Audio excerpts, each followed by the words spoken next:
নমস্কার বন্ধুরা। কদিন আগে জামাই ষষ্ঠী গেল। মিষ্টি ভর্তি থালাতে ফেসবুক হোয়াটসঅ্যাপ ভর্তি হয়ে গেল।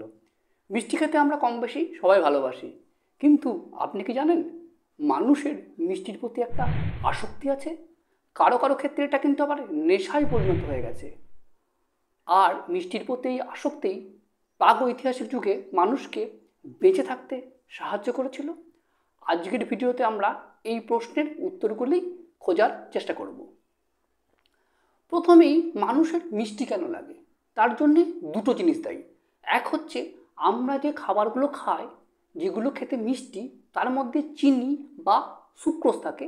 এটা একটা কার্বোহাইড্রেট, ডাইস্যাকারাইড, গ্লুকোজ আর ফ্রুক্টোজ দিয়ে তৈরি। আর আমাদের জিভের মধ্যে অনেক স্বাদকোক বা টেস্ট বাডস আছে, যার মধ্যে বিভিন্ন আলাদা আলাদা টেস্টের রিসেপ্টর আছে। যেমন টকের জন্য রিসেপ্টর, মিষ্টির জন্য রিসেপ্টর, তেঁতোর জন্য রিসেপ্টর। তো এই সুক্রোজ মলিকুলগুলো যখন মিষ্টির রিসেপ্টরকে বাইন্ড করে, তখন কিন্তু আমাদের অ্যাকচুয়াল মিষ্টিটা লাগে। এখন প্রশ্ন হলো, এত রকম স্বাদ থাকতে মিষ্টি স্বাদটাতেই কেন আমাদের আসক্তি? এই প্রশ্নের উত্তর খুঁজতে গেলে আমাদের কিন্তু প্রাগ ঐতিহাসিক যুগে যেতে হবে। সেই সময় মানুষের জীবন কিন্তু এত সিম্পল ছিল না। সেই সময় মানুষকে অনেক সংগ্রাম করতে হতো। ধরুন, এখান থেকে আপনি কোথাও যাবেন, এখন আপনি গাড়ি, ট্রেন, বাসে করে যেতে পারেন। তখন মানুষকে হেঁটে যেতে হতো। বাচ্চা মানুষ করা, বাসস্থান খুঁজে বার করা, অন্যান্য পশু পাখির সঙ্গে মারামারি করা, এত রকম কাজ করতে হতো। তার ফলে সেই সমস্ত মানুষের এনার্জি রিকোয়ারমেন্ট কিন্তু এখনকার মানুষের থেকে অনেক বেশি ছিল। দ্বিতীয় কথা হলো, সেই সময় কিন্তু এত বেশি খাবারের অ্যাভেলেবিলিটি ছিল না। তার ফলে মানুষকে এমন খাবার খেতে হবে যাতে কিনা অনেক বেশি পরিমাণে সে এনার্জি পায়। ধরুন, আপনার সামনে একটা লেবু রাখা আছে আর আপনার সামনে একটা আম রাখা আছে। আপনি কোনটাকে খাওয়া পছন্দ করবেন? হ্যাঁ, অবশ্যই আমটা। এই আম যদি আপনি খান, তাহলে আমের মধ্যে কি আছে? চিনি আছে। আর চিনি মানে হচ্ছে এনার্জি। সেই প্রাগৈতিহাসিক যুগের মানুষটা যদি আম না খেয়ে লেবু খেত, তাহলে কিন্তু সে এনার্জি পেত না। তাহলে আজকে হয়তো এই মডার্ন যে মানুষ, আমরা হয়তো বেঁচে থাকতাম না, তখনই আমরা শেষ হয়ে যেতাম। ইভলিউশনে আমাদের ব্রেনের মধ্যে একটা মিউটেশন হয়েছে, যার ফলে মিষ্টি জিনিসটা অন্যান্য স্বাদের থেকে আমরা বেশি ভালোবাসি, এবং এটা ব্রেনের মধ্যে একটা ব্লুপ্রিন্ট তৈরি করেছে। মিষ্টি মানে হলো এনার্জি। জীব ছাড়াও আমাদের পরিপাকতন্ত্রেও সুক্রোজ রিসেপ্টর থাকে। এই সুক্রোজ যখন ওর মধ্যে বাইন্ড করে, তখন আমাদের ব্রেনে একটা স্টিমুলি যায়। তখন সেরিটোনিন এবং ডোপামিন বলে দুটো নিউরোট্রান্সমিটার সিক্রেট হয়। এই দুটো নিউরোট্রান্সমিটার আমাদের ব্রেনে একটা ফিল গুড, খুব ভালো লাগা অনুভূতি হয়। ধরুন, আপনি একটা রসগোল্লা খাচ্ছেন বা একটা চকলেট খাচ্ছেন বা একটু সোনপাপড়ি খাচ্ছেন, মুখে দিলেন, আস্তে আস্তে মিলে যাচ্ছে, একটা স্বর্গীয় অনুভূতি হচ্ছে। ব্রেন আপনাকে বলছে আরও বেশি করে খাও, আরও বেশি করে খাও। এছাড়া তিনটে হরমোন আছে, ইনসুলিন, গ্রেলিন। এরা দুজন আমাদের এই মিষ্টির প্রতি খাওয়ার আসক্তিটাকে বাড়িয়ে দেয়। আর লেপটিন যে হরমোনটা, সেটা আমাদের খিদে কমিয়ে দেয়। কারো বডিতে যদি লেপটিনের পরিমাণ কম থাকে, তার কিন্তু আরও বেশি বেশি করে খেতে পাবে, সে আরও বেশি বেশি করে মিষ্টি খাবে। এইবার আসি জেনেটিক ফ্যাক্টর। আমাদের ওই জীবের যে স্বাদ কোরক, তার মধ্যে যে সুইট রিসেপ্টর ছিল, সেটাকে এনকোড করে ডিএনএর মধ্যে TSA1R বা T1R বলে একটা জিন।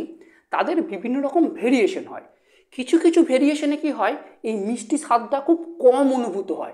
তার মানে আপনাকে অনেক বেশি মিষ্টি খেতে হবে, তাহলেই কিন্তু আপনি মিষ্টির স্বাদটা পাবেন। সেটাও কিন্তু মিষ্টির প্রতি আসক্তি আপনার বাড়িয়ে দিতে পারে।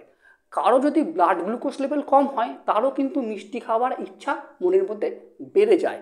আর হলো ইমোশনাল ইটিং। ধরুন, কেউ কোনো মেন্টাল ডিপ্রেশনে আছে, অ্যাংজাইটিতে আছে বা স্ট্রেসে আছে, সেই সময় ব্রেনের মধ্যে ফিল গুড হরমোনগুলো কমে যায়।